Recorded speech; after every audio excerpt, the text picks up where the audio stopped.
우리 다 같이 기도함으로써 하나님께 예배드리겠습니다.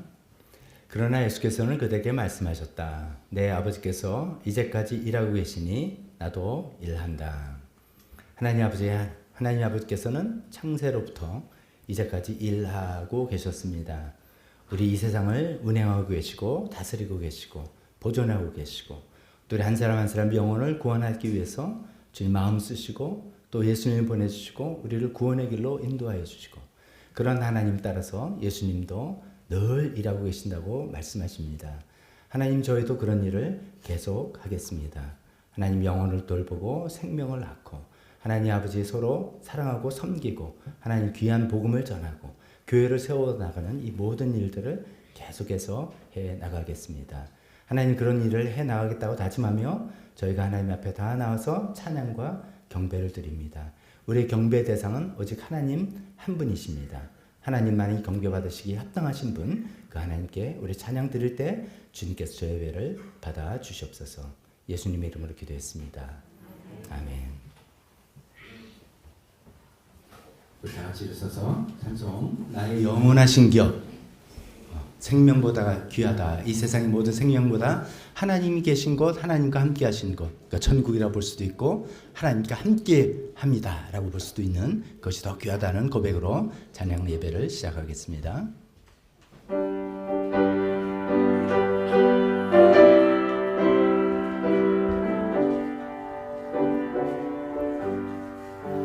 나의 영원하신 기업 생명보다 귀하다.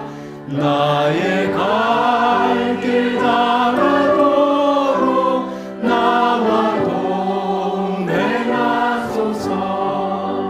주께로 가까이 주께로 가오니 나의 갈 길 닿아도록 나와 동행하소서. 세상 부귀 아닌 왕과 모든 명예 버리고 험한 길을 가는 동안 나와 동행하소서. 주께로 가까이 주께로 가오니 나의 갈 길 닿아도록 나와 동행하소서.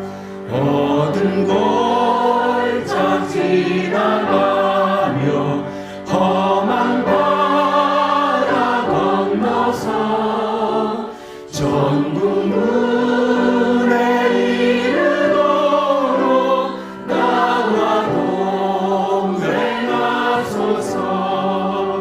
주께로 가까이 주께로 가오니 나의 갈 길 닿아도록 나와 동행하소서. 아멘.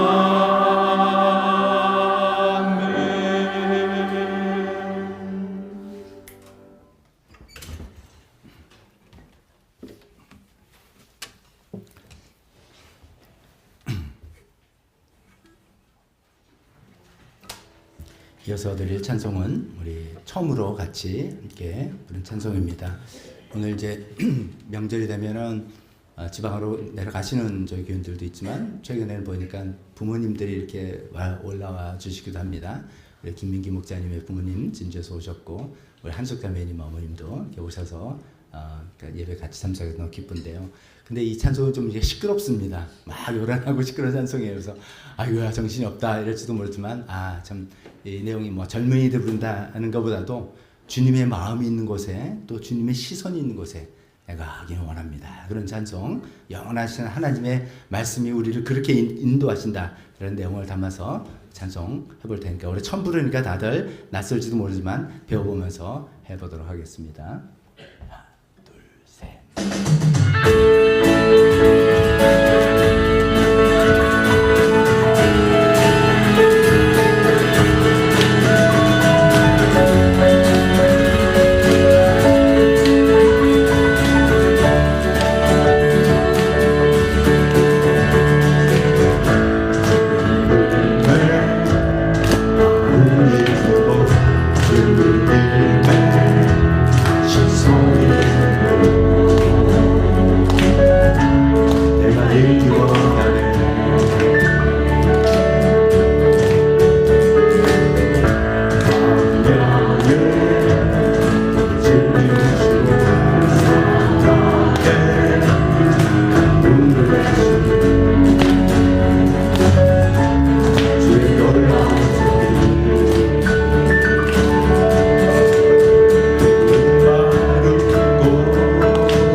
말씀을 향해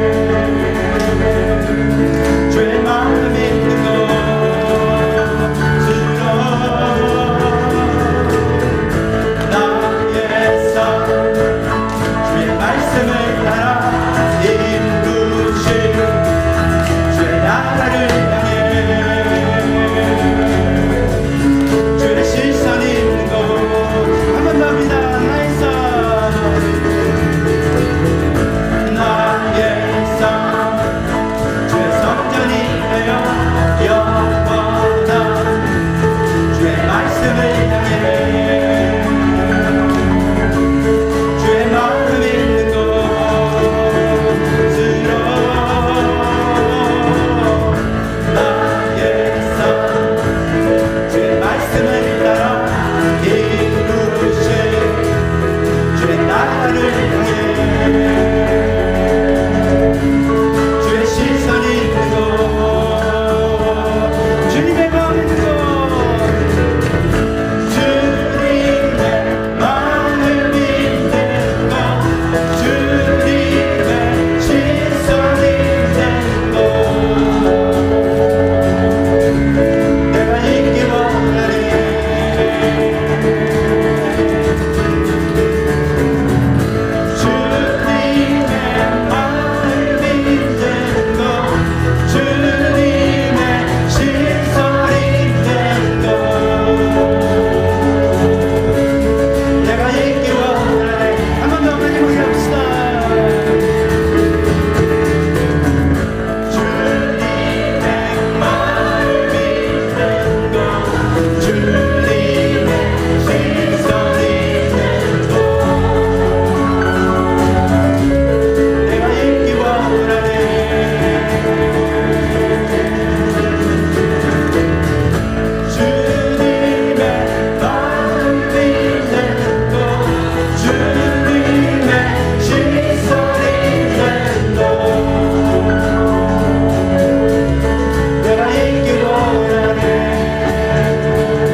처음 하는 찬송인데도 또 우리 의미를 담아서 하나님께 찬양한 것 같습니다. 너무 감사한 게 우리 김민주 목자님의 부모님께서 막 따라주면서 찬송 같이 해주는 게 너무 힘이 났습니다. 아멘. 감사합니다. 감사합니다. 이제 마지막 곡 찬송 부르기 전에 그 생각 잠깐 해봤으면 좋겠어요. 다음 주도 이제 우리 불러볼 텐데 과연 주님의 마음은 어디 있을까? 주님의 시선은 어디를 향할까? 내가 거기 있기 원하는데 우리 한 주 동안 또 생각해보면서 다음 주에 찬송도 한번 부를 텐데 그때 더 그 의미를 생각하면서 찬송하면 좋겠습니다. 마지막 곡 우리가 드릴 때 하나님께서 우리에게 하시는 말씀이죠. 지난주 우리 이사야서 말씀을 가지고 만든 곡 불렀습니다. 두려워 말라 내가 너를 구속하겠고 너를 지명하여 불렀으니 너는 내 것이다. 하나님께서 나에게 하시는 말씀은 다 들으시면서 듣는 것 같으면서 우리가 주님께 또 찬양하면서 그것이 또 우리 귀에 다시 들리는 그런 귀한 찬송 시간 되었으면 좋겠습니다.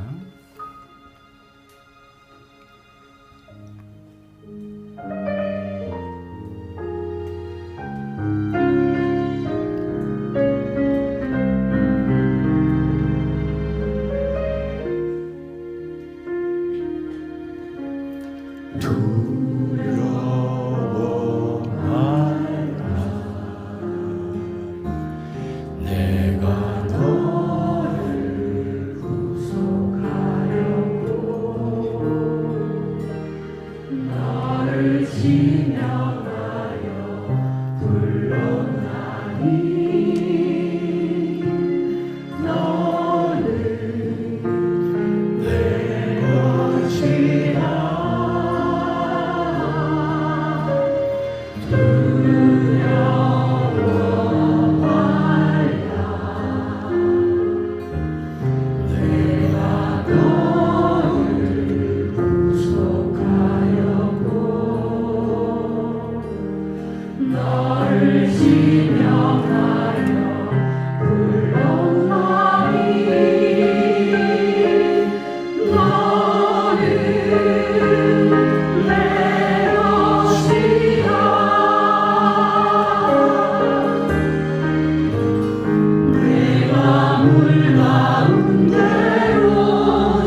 너를 지명하여 불렀나니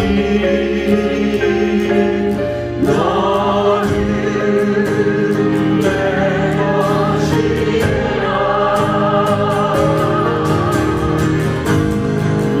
내가 물 가운데 어진할 때 내가 함께하리라 내가 물 가운데 헤맬 때 너를 구하리니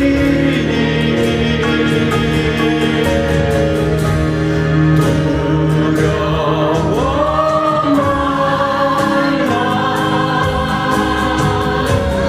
내가 너를 구속하였고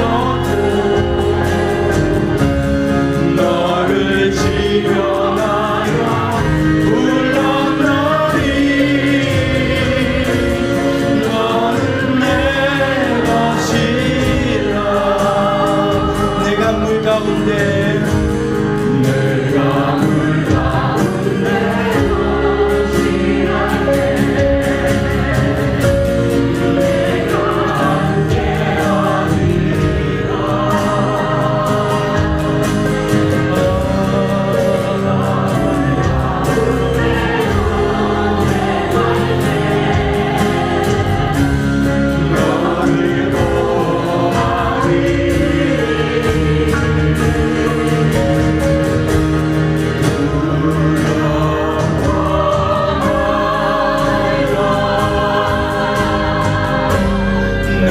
내가 너를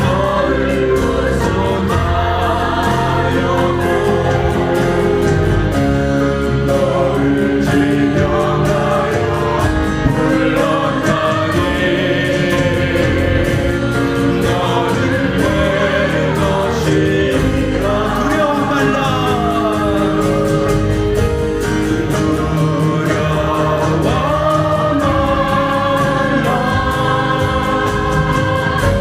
내가 너를 구속하였고 너를 지명하여 불렀나니 너는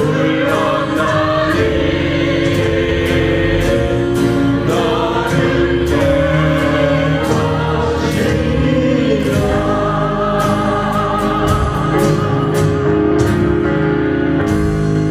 아멘. 다 자리에 앉으시기 바랍니다.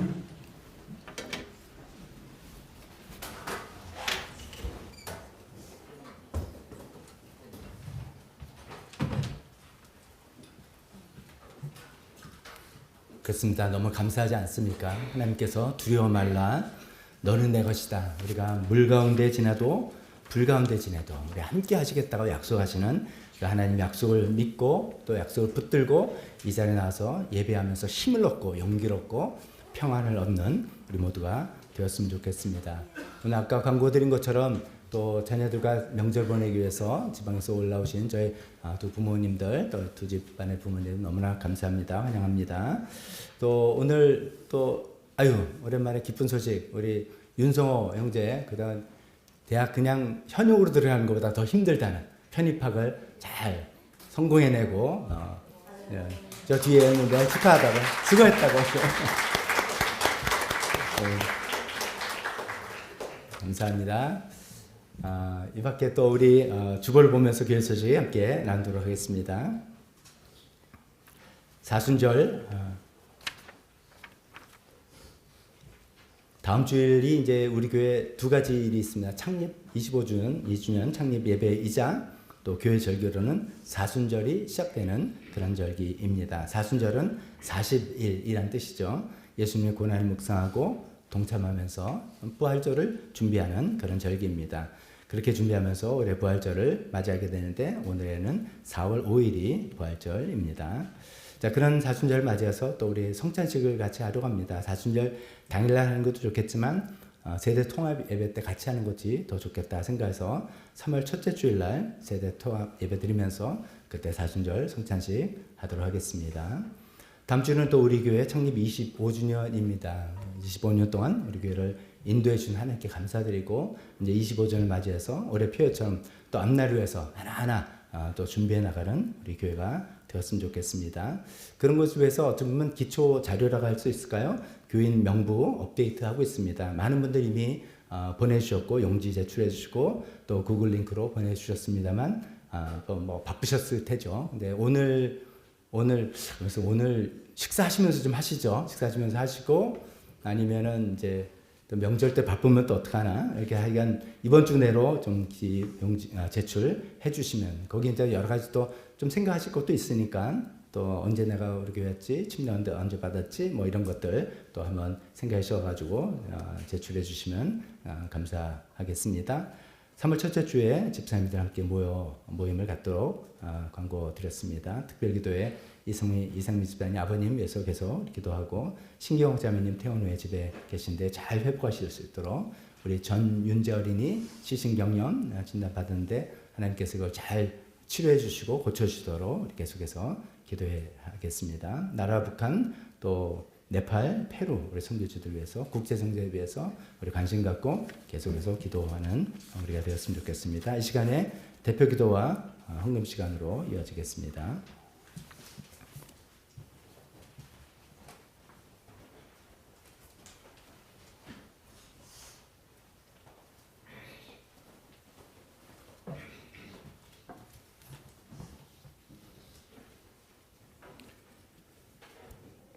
자비로우시고 거룩하신 하나님 아버지, 오늘 이 아침 빛 가운데 우리를 불러 모으시고 주일 예배로 인도하신 은혜를 찬양합니다. 어둠 가운데 비추시는 참비신 주님, 오늘도 우리를 보배롭고 존귀하게 여기시며 우리의 허물을 도말하시는 하나님을 높여드립니다. 우리를 위하여가 아니라 주님의 거룩한 이름을 위하여 우리를 용서하시고 우리의 잘못을 기억하지 않으시는 하나님, 그 크신 사랑과 공의를 찬양합니다. 하나님 아버지, 지난 한 주간도 우리의 공로가 아니라 주님의 신실하심으로 살아왔음을 고백합니다. 우리가 주님을 온전히 부르지 못하고 때로는 무심함과 게으름으로 주님을 서운하게 했던 순간들 속에서도 주님은 여전히 우리를 붙들어 주셨습니다. 죄를 기억하지 않겠다고 선언하시고 은혜로 덮어주신 사랑에 감사드립니다. 우리의 가정과 일터를 지켜주시고 예배의 자리로 불러주신 은혜에 감사를 올려드립니다. 하나님, 우리의 회개가 공로가 되어 용서를 얻는 것이 아니라 하나님의 거룩하신 이름과 명예를 지키시기 위하여 독생자 예수 그리스도를 보내셨음을 믿습니다. 주님께서 우리의 죄를 눈처럼 희게 덮어 도말하셨사오니 이제 우리의 회개가 그 용서의 관계 안으로 실제로 들어가는 통로가 되게 하옵소서. 이 시간 지난 한 주간 알게 모르게 지은 죄를 주님 앞에 내려놓게 하시고 주님이 베푸시는 자유와 평화를 누리는 예배가 되게 하옵소서. 이를 힘입어 다음 한 주도 한 영혼을 귀히 여기고 한 영혼을 섬기며 한 영혼을 위해 기도하는 우리 교회가 되게 하옵소서. 2000년 전 주님께서 이루신 구원의 은혜를 오늘 우리의 삶으로 이어가게 하시고 예수님의 마음을 품고 예수님의 성품을 닮아가는 참된 제자 되게 하옵소서. 우리 교회의 11개의 목장을 섬기시는 목자님과 목녀님에게 지혜와 사랑과 인내를 다하여 주시고 각 목장이 복음 안에서 살아 숨쉬는 작은 교회 되게 하옵소서. 목장 안에서 서로 사랑하고 구체적인 나눔과 기도로 우리를 섬기셨던 예수님을 닮아가게 하시며 그 가운데 치유와 회복이 일어나게 하옵소서. 하나님, 이 시간 교회 자녀들을 축복합니다. 급변하는 시대와 세속화의 물결 속에서도 우리 아이들을 주님의 강한 팔로 붙들어 주시고 이 세대를 밝히는 빛과 등불이 되게 하옵소서. 우리 아이들과 청년들이 이 공동체를 이어가는 믿음의 나무로 든든히 자라게 하옵소서. 특별히 20, 30대의 새로운 영혼들을 우리 교회에 보내주시어 우리 교회가 지역사회 가운데 다음 세대를 품는 은혜를 누리게 하옵소서. 이 시간 교회 가족을 위해 간구합니다. 요양병원에 계신 이상미 집사님의 부친을 기억하여 주시옵소서. 연약해진 육신 위에 치유의 손을 얹어주시고 두려움 대신 하늘의 평안을 허락하여 주옵소서. 돌보는 가족들에게 지치지 않는 사랑과 힘을 다하여 주옵소서. 퇴원 후 회복 중에 있는 신경옥 자매님을 붙들어 주시고 육신에 맞는 모든 기능이 온전히 회복되게 하시며 이 회복의 시간이 주님을 더욱 깊이 만나는 은혜의 시간이 되게 하옵소서. 또한 전윤재 형제의 눈 건강은 주님께서 친히 돌보아 주옵소서. 시신경염 가운데 염려하지 않게 하시고 가장 적절한 치료의 길을 열어주시며 눈을 창조하신 주님의 능력으로 깨끗이 회복되게 하옵소서. 선교의 하나님, 네팔 시티메시온 교회와 라진 목사님과 예소다 사모님, 수니타 자매와 비카스 형제를 기억하여 주옵소서. 복음의 씨앗이 네팔 땅 가운데 깊이 뿌리내리게 하시고 그 땅 가운데 주님의 구원의 빛이 더욱 밝히 비추게 하옵소서. 또한 페루에서 사역하시는 장윤선 선교사님 내외를 붙들어 주시고 지치지 않는 체력과 담대한 믿음을 더하여 주옵소서.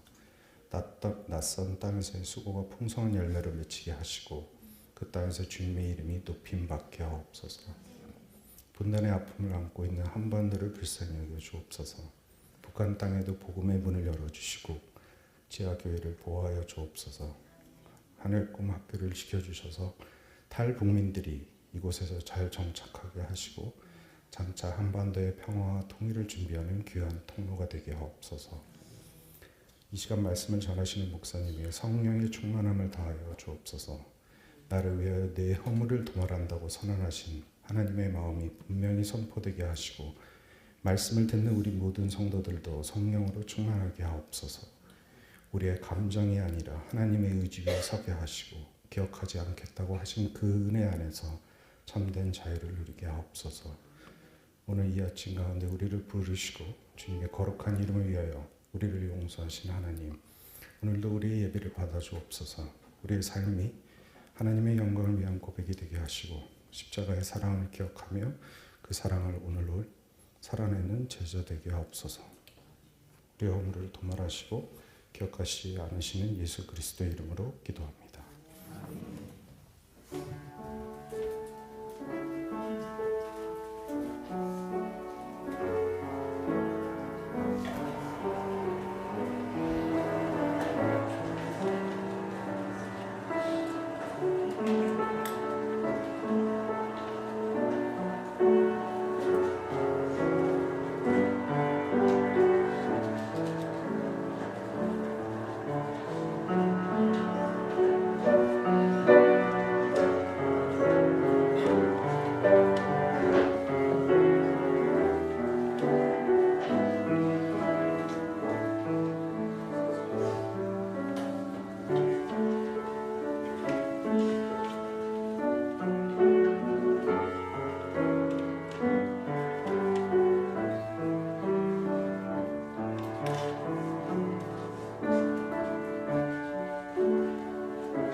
기도 드리겠습니다. 우리에게 생명 주신 하나님 아버지, 우리가 주님께 모든 것을 돌려드려도 아깝지 않을 것입니다. 하나님께서 우리에게 물질 주시고 일할 수 있는 터전 주시고 일할 수 있는 재능을 주시고 기회를 주셨습니다. 이 땅에서 열심히 수고한 대가를 저에게 먹게 하셨습니다. 하나님, 그 중에 모든 것이 하나님으로부터 왔다는 우리 솔직한 고백 가운데 이 물질을 주님께 드립니다. 하나님 받아주시고 이렇게 드리는 손길을 아버지께서 복을 내려 주시옵소서. 우리는 하나님의 복이 필요합니다. 하나님 영육간의 모든 필요한 것들 하나님께서 은혜로 채워주시길 원합니다. 또 이것 하나님 나라를 위해서 아름답게 사용되게 도와주옵소서. 예수님 이름으로 기도했습니다. 아멘.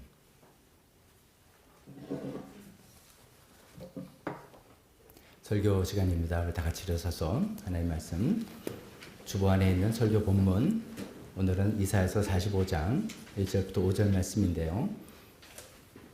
같이 읽기는 1절과 4절, 5절 그렇게만 읽겠습니다. 1절 읽고 4절, 5절 이렇게 읽겠습니다. 시작. 나 주가 기름 부어 세운 고레스에게 말한다. 내가 너의 오른손을 굳게 잡아 열방을 내 앞에 굴복시키고 왕들의 허리띠를 풀어놓겠다. 내가 가는 곳마다 한 번 열린 성읍은 닫히지 않게 하겠다. 고레스는 들어라. 4절부터 시작. 내가 너를 지명하여 부른 것은 나의 종 야곱, 내가 택한 이스라엘을 도우려고 함이었다. 내가 비록 나를 알지 못하였으나 내가 너에게 영예로운 이름을 준 까닭이 바로 여기에 있다. 나는 주다. 나밖에 다른 이가 없다. 나밖에 다른 신은 없다. 내가 비록 나를 알지 못하였으나 나는 너에게 필요한 능력을 주겠다. 아멘. 설교에서 잠깐 기도하겠습니다. 하나님 아버지, 격동기, 격변기, 변하는 시기에 두렵고 불안하고 우리 그런 시대를 우리도 살고 있고 본문의 이스라엘 백성도 살았습니다. 그때 하나님께서 하신 말씀을 우리는 귀담아 듣기를 원합니다. 하나님은 온 세상을 어떻게 인도하시는지 이끄시는지를 듣기를 원합니다. 그 말씀대로 우리가 이 세상을 살아나가길 원합니다. 성령님 도와주셔서 우리에게 필요한 말씀들 잘 듣고 붙들어 살 수 있게 도와주옵소서. 예수님의 이름으로 기도했습니다. 아멘. 자리에 앉으시기 바랍니다.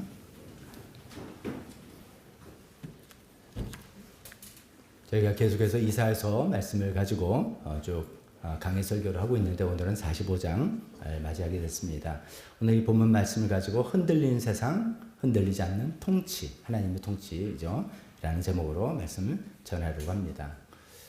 지난 1월 달에 스위스에 있는 다보스에서 그 다보스 포럼이라고 이제 유명하죠. 거기 이제 많은 세계 저명한 뭐 지도자들이 와서 연설도 하고 대담도 하고 이런 것들이 쭉 뉴스를 통해서 이렇게 많이 소개가 된 거를 여러분들 보셨을 겁니다. 저는 그 중에 이제 몇 가지 이렇게 보면서 제일 인상 깊었던 것이 그 캐나다 총리인 마크 카니가 한 연설이었습니다. 그 마크 카니 총리의 연설을 보니까 이 세상이 진짜 어떻게 돌아가는구나를 정말 잘 묘사를 했구나 이런 생각이 들었습니다. 그분이 한 연설의 내용은 좀 이런 내용이죠. 오랫동안 한동안 온 세상은 미국이 주도해서 만든 규범하에서 또 안전하게 평화롭게 잘 살고 있었다. 미국이 만든 규범이라는 것은 뭐 여러 가지로 볼 수 있겠죠. 국제법이라고 볼 수 있고 세계화, 뭐 자유무역 뭐 이런 것이죠. 그런 거 안에서 잘 지내고 이제 있었는데 요새 갑자기 미국이 스스로 자기가 만든 규범을 깨면서 좀 이렇게 세상을 판을 뒤집고 있다. 그래서 미국이 한때는 우리 다 같이 동맹으로 다 같이 잘 살자 그러더니 이제는 자국 이익만 위해서 뭐 이렇게 판을 깨고 있다. 이런 시대를 우리가 살고 있다. 이런 얘기를 하면서 저 굉장히 좋은 비유로 이런 얘기를 했습니다. 이런 이제 급변하는 시기에 우리가 몇 표현을 읽겠습니다. 테이블에 앉지 않으면 메뉴판에 오른다. 이런 표현을 썼습니다. 그게 뜻이 뭡니까? 테이블에 앉는다는 거는 내가 테이블에 앉아서 내가 주도해서 메뉴를 주문하고 뭐 이렇게 변하는 시기에 내가 주도권을 가지고 변하는 세계 질서에 내가 참여하고 목소리를 내고 하지 않는다면 메뉴판으로 전락한다는 거죠. 그냥 희생이 된다는 것이죠. 굉장히 좀 그 비유도 적절하면서도 좀 무서운 그런 이야기를 하게 된 것이죠.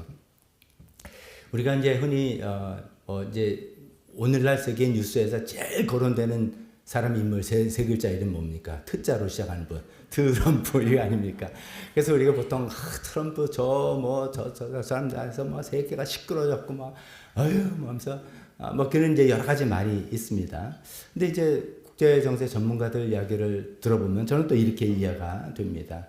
그 트럼프 대통령이 당선이 되면서 특히 1기 때도 그랬지만 2기에 더욱더 미국 우선주의, 아메리카 퍼스트, 뭐 마가 뭐 이렇게 얘기하면서 자국의 이익만 위해서 막 저렇게 정책이나 관세니 이렇게 하는 거 참 우리가 불안하잖아요. 그런데 그것이 어떻게 보면은 미국의 힘이 예전 같지 않기 때문에 그런 것이다. 이렇게 이야기를 합니다. 예전엔 미국이 초강대국으로서 자기가 좀 희생을 하고 그래도 민주주의 가치를 지키고 자유무역을 위해서 자기는 어차피 달러를 패권을 갖고 있으니까 이렇게 쭉 해왔는데 미국이 그러다 보니까 이 재정 적자가 감당할 수 없을 정도로 점점 커지는 것이고 한쪽으로는 중국이 엄청나게 부상하는데 이게 뭐 장난이 아닌 거다 이거죠. 그래서 미국 입장에서 내가 더 이상 옛날처럼 이렇게 세계 정책을 하다가는 까딱하면 우리가 문제가 생기겠다. 그래서 우리 이익을 자국의 이익을 먼저 내가 지키지 않으면은 큰일 나겠다라고 생각해서 정책이 완전히 바뀌었다는 그런 것이죠. 그런 흐름 가운데 그것을 이제 앞장서서 하는 사람이 이제 트럼프라는 개인이지 그 사람이 정책을 만든 거는 아니다. 뭐 이런 설명이었습니다. 좀 이해가 좀 제가 많이 됐었습니다. 그래서 예전에는 뭐 동맹국 하면은 굉장히 가치를 함께 지키고 뭐 유럽이라든지 동남아시아 이제 한국, 일본 뭐 이렇게 동맹국을 했는데 요새는 뭐 굉장히 야박하잖아요. 뭐 관세 탁탁 때리고 뭐 이렇게 하는 거 보고 야, 예전 미국이 아니다. 왜 저러냐라고 하는 것들이 전부 다 사실 자국 이익을 우선하는 것들이 하는 이제 정책 자체가 자신의 힘이 예전 같지 않기 때문에 그렇다. 뭐 그런 이야기를 들은 것이죠. 여러분들도 많이 드시고 뭐 동의를 하시는 분도 있고 동의하지 않은 분도 있겠습니다만, 근데 그런 국제 정세와 함께 아까 제가 서두에 말씀드린 그 캐나다 카니 총리의 연설, 그 정말 우리가 테이블에 앉지 못하면 메뉴판에 오른다는 그좀 어떤 끔찍한 그런 표현인데, 그런 이야기를 가만히 들으면 자연스럽게 조선말 구한말 시대가 떠오르게 됩니다. 그때 우리 한반도 주변에 강대국들이 청나라, 일본, 러시아, 저 멀리 미국, 뭐 영국까지도 탁 들어서 이거 뭐 뜯어먹을 게 뭐가 있다고 이걸 가지고 막 싸우다가 결국 우리는 주권을 뺏기지 않습니까? 물론 지금의 대한민국은 구한말 때하고는 굉장히 차이가 있다는 거 우리가 다 압니다. 국력도 있고 경제력, 군사력도 있고 다 했지만, 그렇지만 이 세계 질서가 이렇게 판이 바뀌는 격동기, 이럴 때 어떻게 될 건지 굉장히 우리가 앞날을 알지 못하는 그런 불안감, 두려움 이런 것들이 있는 것 같습니다. 아마 뭐 우리가 이제 일반 서민으로 살 때는 그런 거 모르고 하겠지만, 국제 정세를 더 연구하고 예민하게 그런 거 보는 사람들은 더 큰 걱정의 우려의 목소리를 내는 것 같아요. 그래서 지금 세상이 지금 어떻게 지금 변하는지 모른다라는 이야기죠. 우리가 두려움을 가질 때는 불확실성 때문에 두려움을 가지. 이게 어떻게 변할지 모른다. 기존에 하던 방법대로 흐른다라면 그래서 내가 어떻게 이렇게 대처하면 되겠구나라고 생각하는데, 어떻게 판이 변할지 모르는 불확실성 때문에 두려움을 갖고 불안하게 되겠죠. 근데 그 위에 뭐 계속 거론하지만 AI 혁명이라는 또 다른 커다란 기술 혁명이 일어났지 않습니까? 한때 인터넷 혁명, 그다음 모바일 혁명, 다 스마트폰 들고 다 하는데, 이거는 이건 비교도 되지 않아요. 놀라운 이제 AI 혁명이 일어날 거고, 그래서 이제 뭐 냉정하게 우리가 생각해 보면 뭐 저희 여기서 같이 우리 설교를 듣는 저희도 그렇겠지만 10년, 20년 후는 어떤 세상이 될지, 어떤 국제 정서가 될지 아무도 예측하기 힘든 그런 세상을 우리가 살고 있지 않겠습니까? 그런 이제 격동기라고 우리가 볼 수 있죠. 불안하기도 하고 두렵기도 하고 하는 그런 시기를 우리가 사는 게 분명한 것 같습니다. 자, 제가 이 말씀드리는 거는 뭐 은혜 받으러 왔는데 왜 이렇게 사람을 이렇게 불안하게 만드냐 뭐 이런 뜻이 아니라, 이런 불안한 시기를 살고 있는 우리와 똑같이 오늘 우리가 읽은 이사야서 45장 이 내용이 우리 시대 못지않은 격동기에 주어진 또 이루어진 그런 말씀이라는 것입니다. 그러면 그 말씀을 통해서 그 말씀을 연구할 때 우리가 이 시대, 이 격동기 시대에 우리는 어떻게 살 수 있을지를 생각해 볼 수 있겠다는 차원에서 말씀드린 겁니다. 오늘 이제 이사야서 45장인데 이들이 겪고 있던 격동기는 우리 시대 격동기 못지않은 그런 것입니다. 이들이 이제 나라가 이스라엘 백성들은 바벨론 제국에 멸망했습니다. 성전이 다 파괴되고 뭐 쓸만한 사람 전부 다 포로로 잡혀와서 몇십 년을 지냈습니다.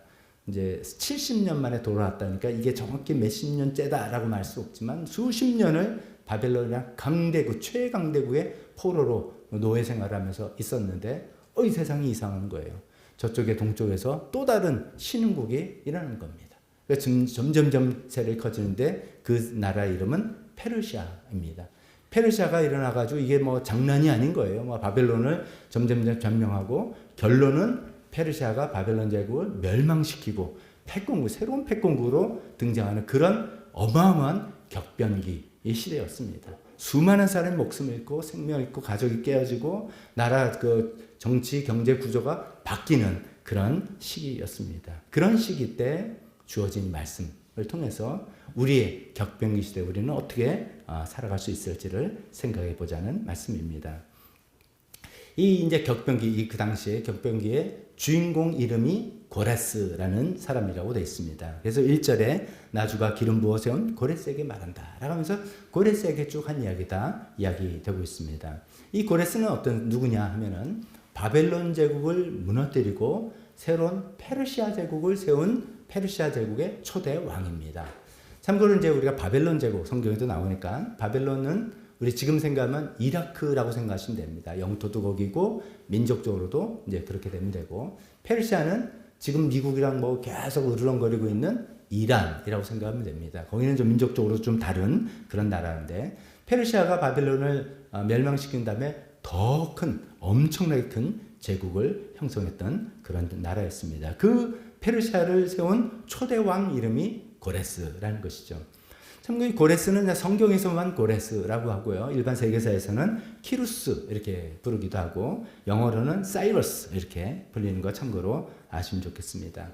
이 고레스 왕은 이제 바벨론 제국하고는 좀 다르게 통치를 했습니다. 바벨론 제국은 굉장히 중앙 집권적이고 강압적인 통치를 했는데 페르시아는 그러다 보니까 부작용이 있는 걸 본인들도 아니까 페르시아는 특히 그 부작용도 보고 우린 더 많은 민족들을 점령했기 때문에 이 민족들을 그런 식으로는 안 되겠다 생각해서 좀 포용적이고 관대하게 포용적인 정책을 썼습니다. 그래서 너희 종교 그래 마음대로 믿고 너네 신을 믿고 예배드려라. 대신 그 너의 신을 통해서 우리 페르시아를 위해서 기도해라. 뭐 이런 식으로 문화 정책을 썼던 것입니다.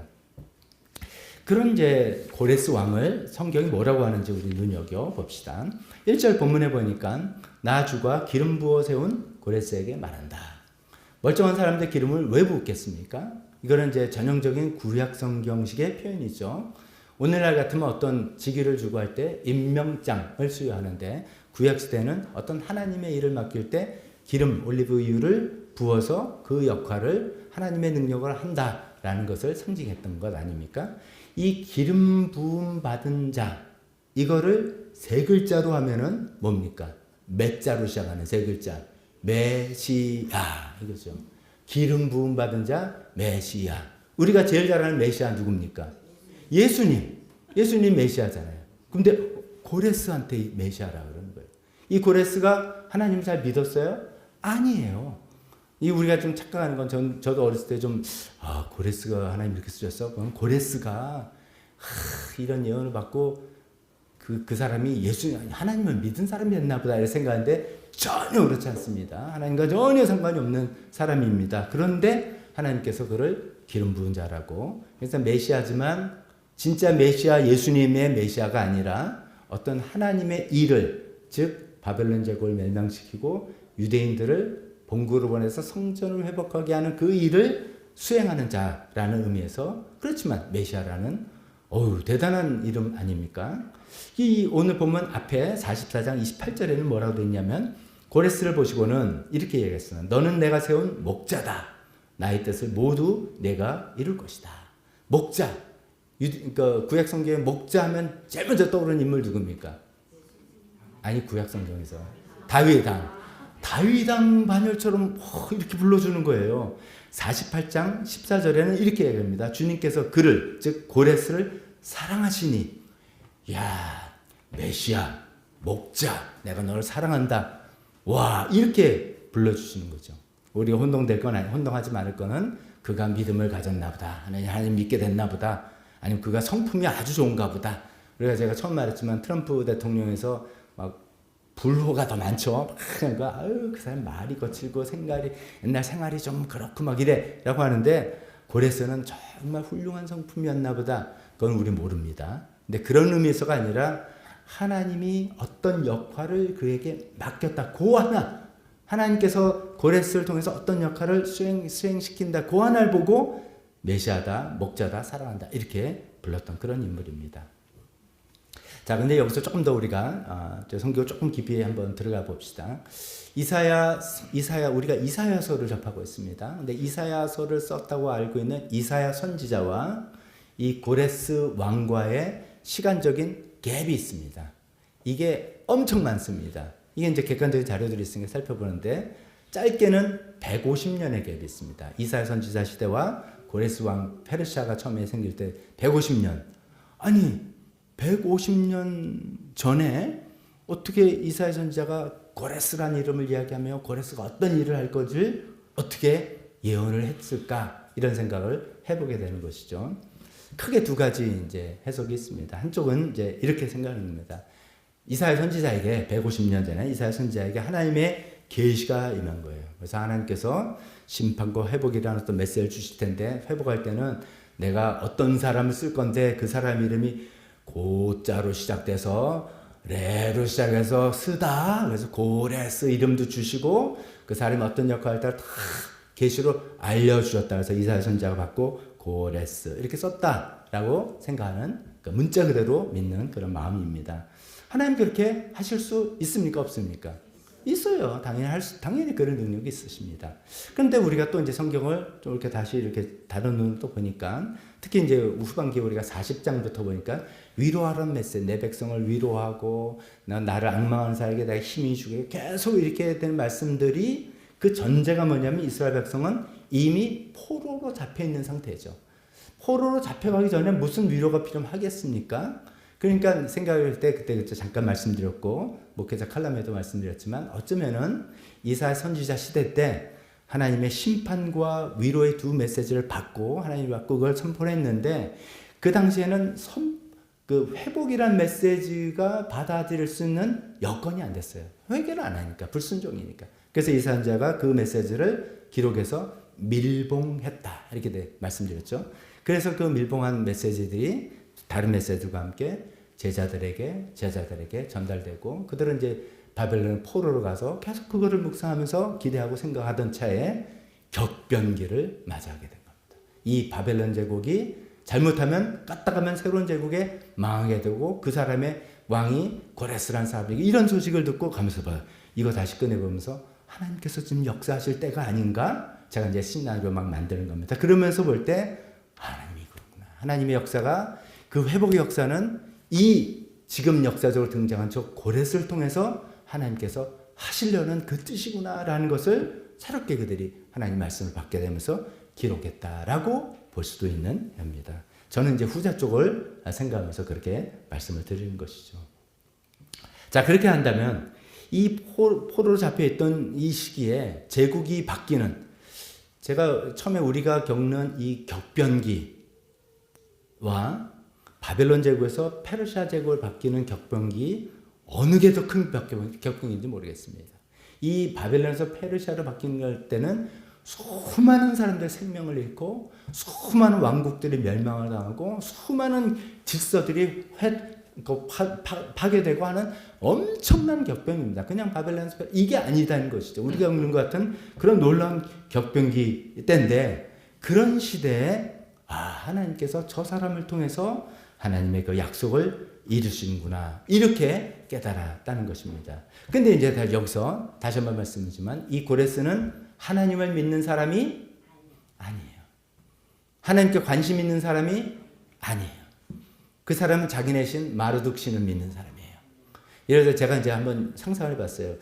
누가 유대인이 고레스 왕을 통해서 이런 약속을 하나님이 이루실 거다 생각해서 그걸 이제 그 고레스 왕을 찾아가서 당신은 하나님께서 기름 부으신 자입니다. 당신을 통해서 이런 역사를 이룰 것입니다. 그럴 때 고레스가 그런 거였어. 내 이제부터 하나님 믿을게 했을까요? 안 했을까요?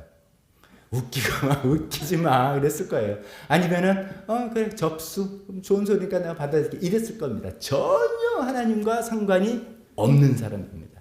전혀 상관이 없고 자기의 유익, 자기 나라의 이익을 위해서 정복을 하고 정책을 세웠던 그런 사람입니다. 그런데 4절과 5절에 뭐라고 그에 대해서 이야기합니까? 4절과 5절 다시 보면 하나님이 고레스에게 얘기하죠. 내가 너를 지명하여 불렀다. 조금 배신감 느끼지 않아요? 우리 어느 찬송도 지명하여 불렀나니 하나님 나를 지명해서 내 이름을 부르시고 은혜 된다 했는데 고레스도 이렇게 불렀대요. 얘는 안 믿는 사람이잖아요. 우리는 그런데 이제 하나님의 뜻이 그런 거예요. 내가 너를 지명하여 부른 것은 그 이유는 나의 종 야곱 내가 택한 이스라엘을 도우려고 합니다. 고레스는 인정 안 해요. 고레스는 몰라요. 그렇지만 하나님은 이런 의도와 목적을 가지고 그 왕의 길을 열어주시고 그 일을 하셨다는 거죠. 그래서 끝에 네가 비록 나를 알지 못하였으나 알지 못해요. 알지 않았어요. 그렇지만 나는 너에게 필요한 능력을 주겠다. 그래서 네가 이 일을 수행할 수 있게 해주겠다. 라고 하는 그런 상황인 것입니다.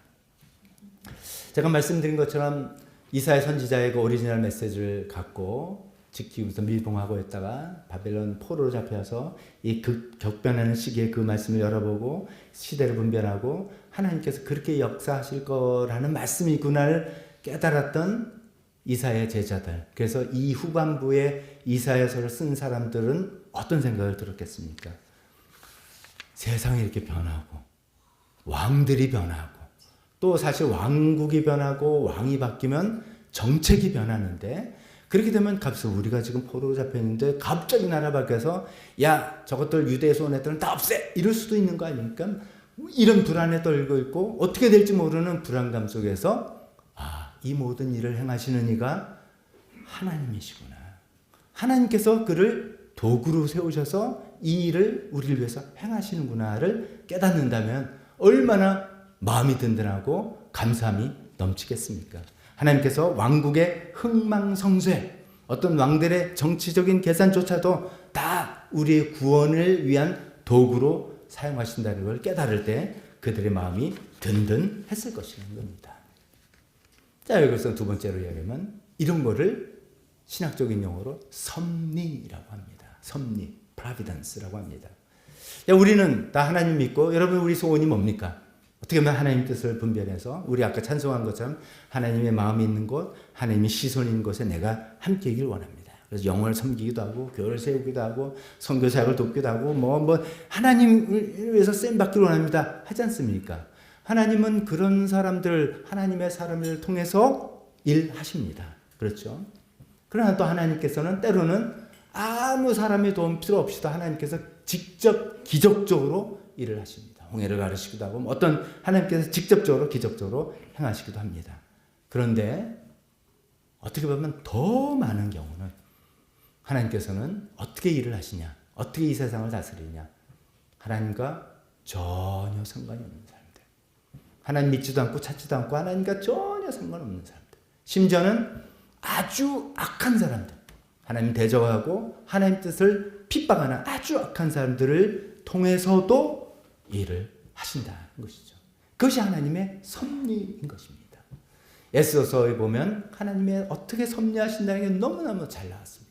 하나님의 이름 한 번도 거론되지 않는데 페르시아 당시의 어떤 정책을 변화를 통해서 사악한 사람의 계략을 통해서 여러 가지를 통해서 하나님께서 일을 하시는 것을, 그 섭리를 잘 보여주고 있는데, 오늘 이 말씀을 통해서도 하나님의 섭리를 우리가 깨달을 수 있게 되고 반드시 그것을 또 붙들어야 되겠다는 말씀을 드립니다.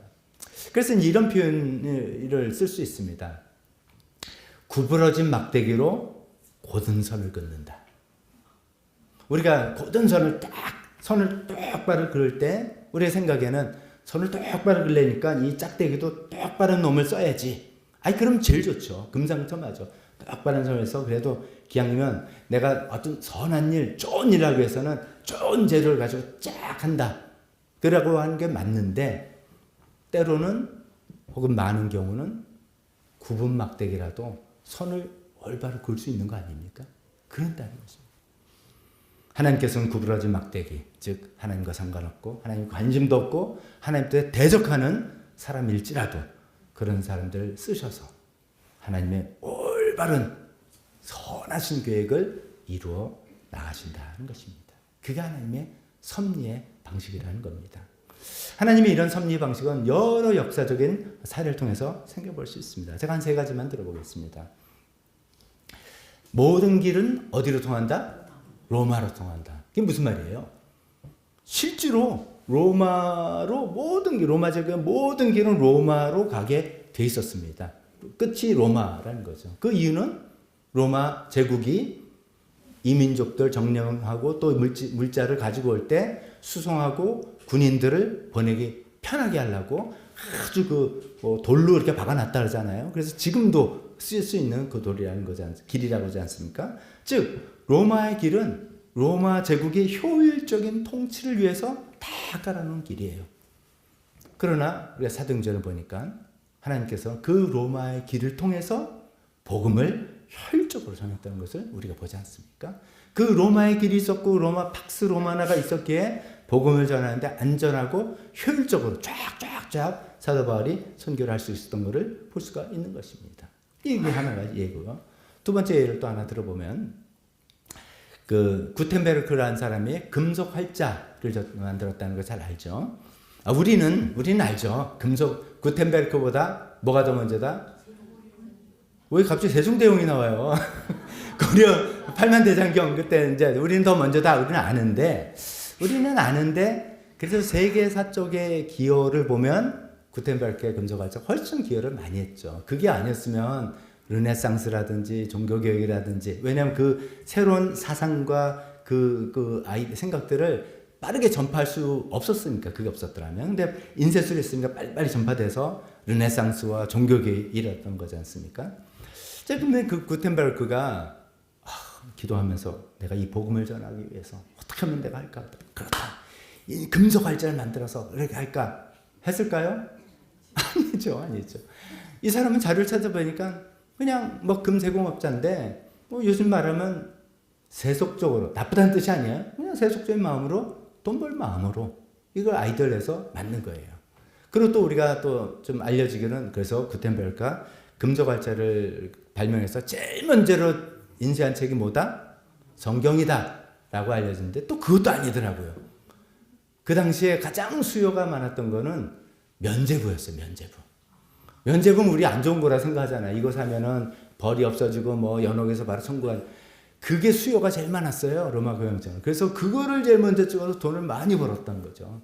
그 다음에 성경도 찍고 근데 그 다음에 루터의 75개조 반박문 이런 것도 쓰고 개혁가들의 어떤 사상들 생각들을 인쇄물 통해 그러니까 구텐베르크의 그 금속활자는 가치가 뭐 중립가치예요. 중립가치. 그래서 나는 뭐 그냥 돈 벌고 그냥 그런 건데 하나님께서 그런 의도도 사용하셔서 결국은 복음을 전하고 종교개혁하는데 결정적인 역할을 하겠다는 것입니다. 안 좋은 예 한번 들어보겠습니다. 사악한 계략도 쓰시는 하나님. 예수님께서 십자가에 달려 돌아가신 이야기입니다. 요한복음을 보면은 우리가 이제 요새 매일 성경 요한복음 하지 않습니까? 계속 나면 결국 그 이야기가 누가 예수님 십자가에 못 박았나라고 생각할 때 제자들이 배신해서 아니고 제사장들이 뭐 어쩌고 아니요 총체적으로 완전히 인간의 그 사회 구조가 다 예수님을 십자가에 못 박았다 이제 그런 얘기를 하게 되는 겁니다. 근데 그 와중에 예수님께서 막 인기 있으니까 유대 지도자들이 예수를 이제 없애야 되겠는데 저 가만 놔두면 안 되겠는데 해가지고 회의를 했어요. 지도자들 회의를 하는데 그 중에 당시에 대제사장인 가야바라는 사람이 이런 제안을 합니다. 요한복음 11장 49절에 이럽니다. 막 이럴까 저럴까 뭐 이렇게 하면 민심이 반란이요 막 이야기하니까 이렇게 하면서 이야기하는 거죠. 당신들은 아무것도 모르고 있다.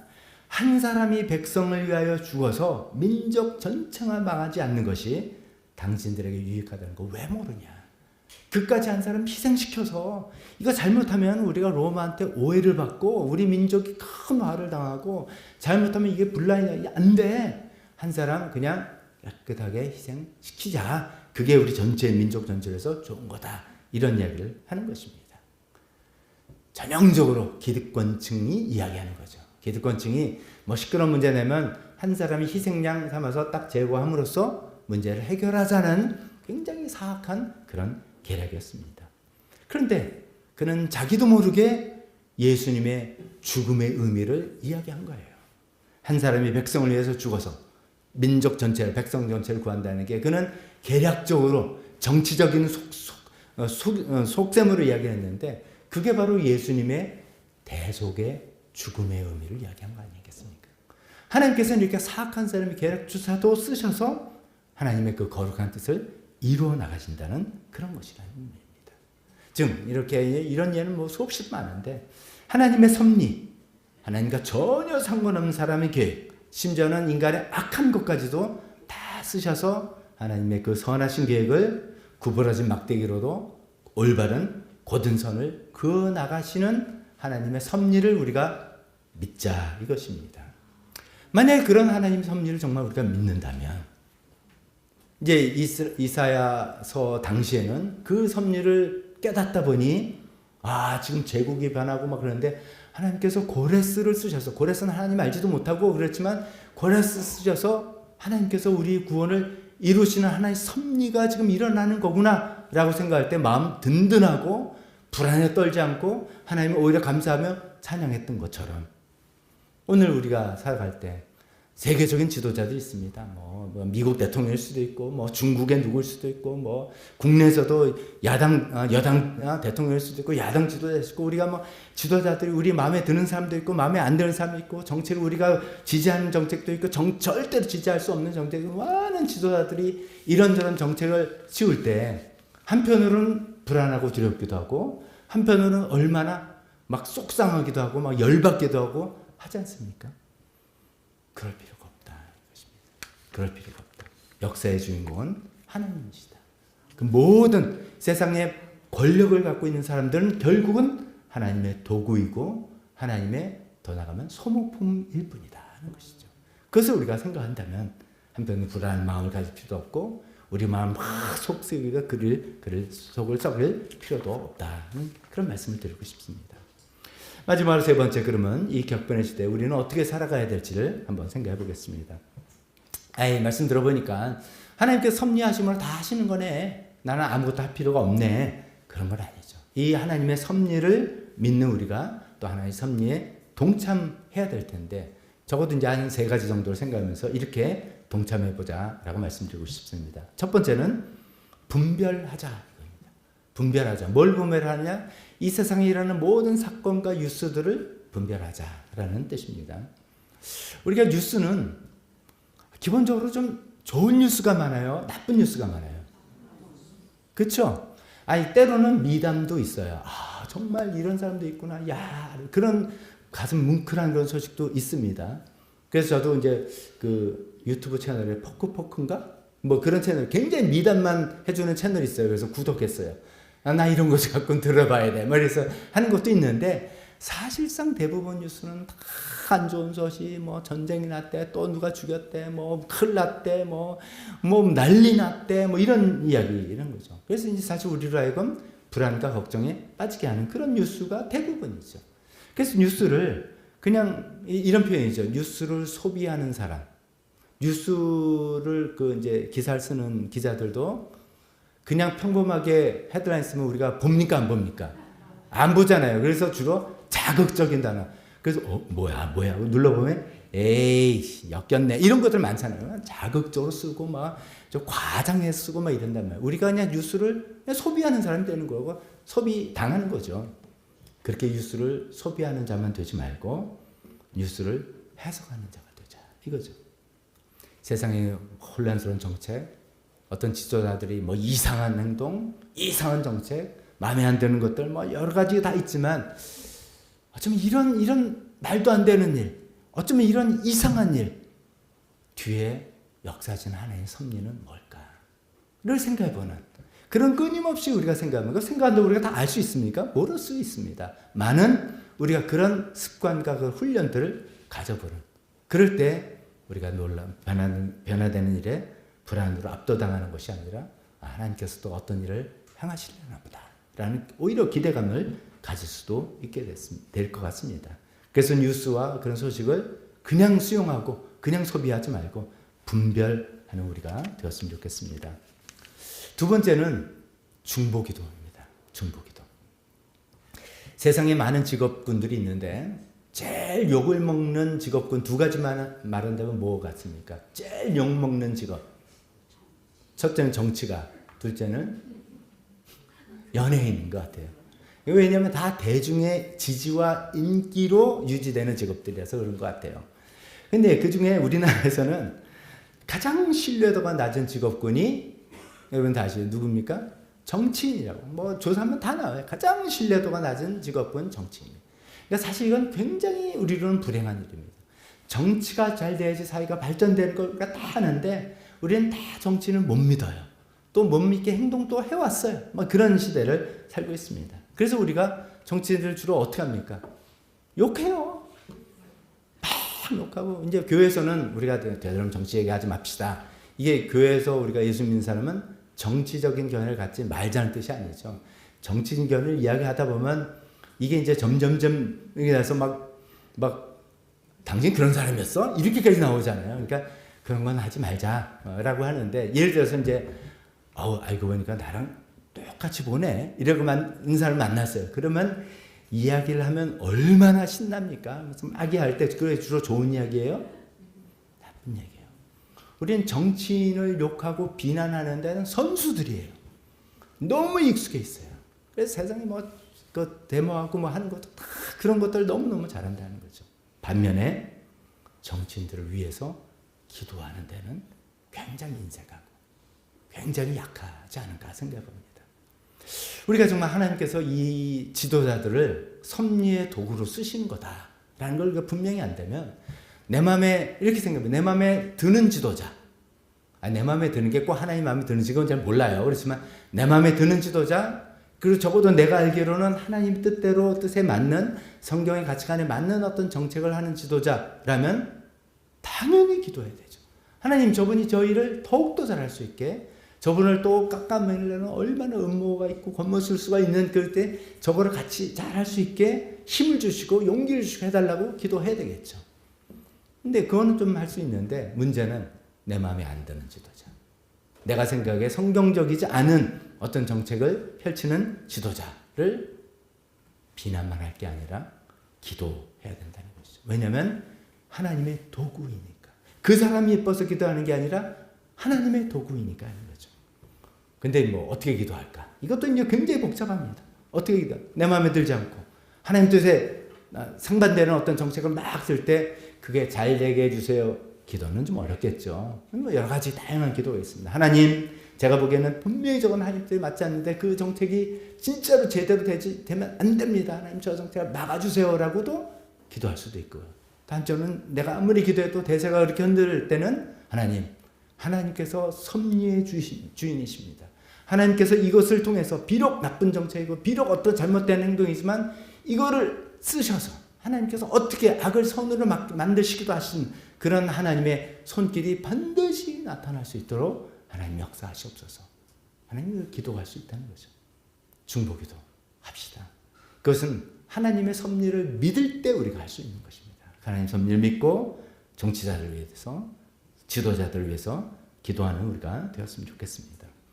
격변이 있을 때 우리가 또 해야 될 것은 분별하고 중보기도할 뿐만 아니라 세 번째로는 우리의 일상에 충실해야 될 것 같습니다. 격동기가 되면 동요합니다.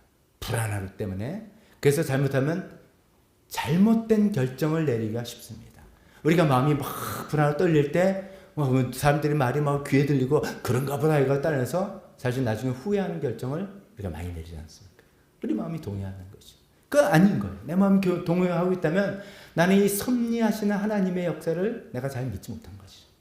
근데 세상은 그렇게 불안하게 흔들리는 세상일 때 흔들리지 않는 통치하시는 하나님 섭리를 내가 믿는다면 오히려 이때 내가 하는 나의 일상을 더 묵묵히 지키고 충실하자, 이렇게 우리가 해나갈 수 있습니다. 그럴 때일수록 더욱더 예배 지키고 기도하고 말씀에 있고 우리가 사랑하는 신앙의 공동체 안에서 우리 삶과 믿음을 함께 나누기도 하고 또 우리 직업과 직장의 일을 열심히 충실하고 학업 열심히 하고 또 서로 대할 때 서로 친절하게 대하고 서로 긍휼을 대하고 하나님께서 우리에게 기본으로 하라고 하시는 이거를 계속해서 하는 것이죠. 이거를 잘해 나간다면, 이거를 잘해 나간다는 것은 하나님께서 지금 세상이 아무리 요동하고 불안하고 막 어떻게 바뀔지 몰라도 그래도 하나님께서 이거를 섭리하시는 하나님이십니다 라고 믿는 증거예요. 내가 그걸 믿습니다 라고 하면서 막 불안을 떠서 안절부절하고 막 한다면 말은 그렇지만 행동은 그렇지 않다는 것이죠. 그러니까 우리가 정말 그걸 믿는다면 그렇지만 걱정되지만 어떻게 될지 몰라서 나도 대비도 해야 되지만 내가 그럴 때일수록 나의 루틴을 지키고 충실히 하고 하나님께서 나에게 하라는 기본을 감당하다, 이렇게 나가면 어떨까 싶습니다. 말씀 맺겠습니다. 아까 처음에 얘기했던 캐나다 총리 카니 총리의 이야기를 다시 한번 생각해 봅시다. 이런 격변기에는 테이블에 앉지 않으면 메뉴판에 오른다. 이런 격변기, 세상이 어떻게 흘러갈지 모르는 이 시기에 우리가 힘을 키우고 준비하지 않으면 우리는 희생양이 된다. 이런 얘기지 않습니까? 틀린 말은 아니지 않습니까? 그렇지 않습니까? 그렇지만 반드시 옳은 말도 아닙니다. 왜냐하면 하나님이 계시기 때문입니다. 하나님께서 섭리로 역사하시기 때문입니다. 일반론일 수 있지만 하나님께서 우리 이 모든 도구를, 모든 것들을 도구로 사용해서 하나님께 선하신 뜻을 이루어 나가시는 그런 하나님이 있다는 걸 우리가 믿기 때문입니다. 그래서 우리는 예수를 믿고 따르려는 그 뜻 안에서 충실하게 하나님의 뜻을 이루려고 행할 것이고, 하나님께서는 때로는 하나님을 전혀 믿지 않는 사람, 하나님 전혀 관심 없는 사람, 하나님을 대적하는 사람을 통해서라도, 그걸 도구로 쓰셔서라도 하나님의 선하신 계획을 이루어 나가실 하나님을 우리가 믿기 때문에 두려워하거나 불안에 떨거나 할 필요가 없다는 것이죠. 대신에 하나님께서 우리에게 맡겨주신 일을 충실하게 해서 시대를 분별하기도 하고 중보자로 서기도 하고 우리 기본을 충실해 나감을 통해서 하나님을 믿는다는 것을 우리가 드러낼 수 있는 우리가 되었으면 좋겠습니다. 우리 반주해 주실 때 기도하는 시간 가져봅시다. 우리 살아가는 현실을 또 다시 한번 생각해 보면, 성경 본문에 나오는 그 이사야서 시대 때 그 시대 격변기를 또 생각해 보면 비슷하게 정말 세상이 어떻게 흘러갈지 또 어디로 바뀔지 모르는 그런 정말 무서운 시대인데, 우리가 그 시대를 격변기를 살고 있는데, 그러나 하나님께서는 모든 것을 도구로 사용하셔서 하나님의 뜻을 이루어 나간다는 것을 우리 한번 다시 고백하며 하나님 기도해 봅시다. 그럴 때 하나님 뜻을 분별하게 노라고, 하나님께 지도자를 위해서 중보기도 하게 노라고, 하나님 우리 기본을 충실하게 노라고 우리가 다짐하면서 잠깐 기도하는 시간 갖도록 하겠습니다. 기도하겠습니다. 하나님 아버지, 그렇습니다.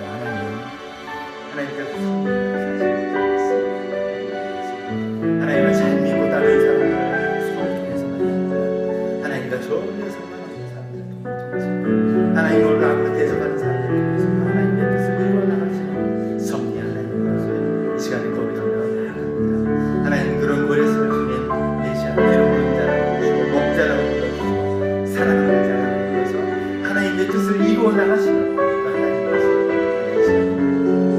하나님, 그래서 세상의 지도자가 누가 됐든 어떤 정책을 가지든 어떤 또 우리가 기가 막히고 말도 안 되는 그런 또 때는 당황케 하는 그런 일을 하나도 하지 하나님, 우리 마음이 요동할 필요가 없음을 다시 한번 시간에 하나님 시간을 하나님 돌아가는 시대에 불안에 떨지 않고 하나님 무엇을 낭만하지 않고 식상하지 않고 하나님께서 이것을 통해서 어떤 일을 행하실지를 우리가 쉽게 바라보는 우리가 되기를 원합니다. 하나님, 우리가 시간에 잠시 계속해서 그래서 기도하는 자들, 하나님의 도구이 되는 기도하는 자들 되게 도와주시옵소서. 하나님, 우리를 사랑하시고 되게 도와주시옵소서. 우리가 정말 분노할 필요도 없고 우리가 불안할 필요도 없고 두려워할 필요도 없습니다. 하나님 아버지, 분노 중에서 분별을 하나님 아버지, 세상이 흔들리고 세상이 우리가 알지 못하는 방향으로 변해나가는 그런 시기입니다. 우리가 알지 못하는 새로운 기술 문명이 또 도입되는 그런 시기를 살고 있습니다. 이런 격변기에 우리는 불안할 수밖에 없고 두려울 수밖에 없습니다. 하나님, 그러나 이사야 선지자 시대에도 그런 시대에 하나님께서 하나님과 전혀 상관없는 세상 지도자를 통해서라도 하나님께서 그 선하신 뜻을 이루어 나가시는 것을 우리가 살펴보았습니다. 하나님의 그렇게 섭리하시는 하나님이라는 것을 우리가 믿고 따를 때 하나님 아버지, 우리는 두려워할 필요도 없고 이 세상 어떤 것에 정말 속상해할 필요도 없을 것입니다. 하나님 섭리하시는 하나님, 하나님께서 모든 것을 도구로 사용하셔서 하나님의 그 선하신 뜻을 반드시 이루시는 하나님을 우린 믿고 따릅니다. 하나님, 그래서 우리가 해야 될 일은 이 시대를 분별하는 일이고 이 시대를 위해서 중보하는 일이고 우리의 기본에 충실하는 일이라고, 이것을 붙들고 살아나가는 우리가 될 수 있게 도와주시옵소서. 예수님의 이름으로 기도했습니다. 아멘. 우리 다 같이 일어나서 헌신 찬송, 주보 제일 뒷면에 있는 헌신 찬송 부르면서 헌신 마음으로 나가겠습니다.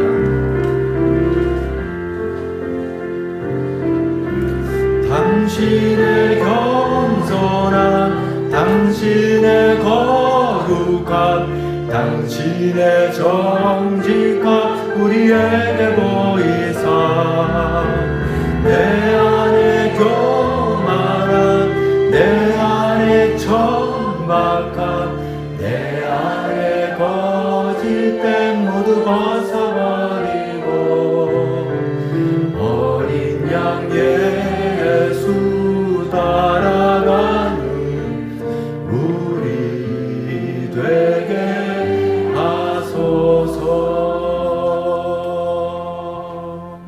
기도하겠습니다.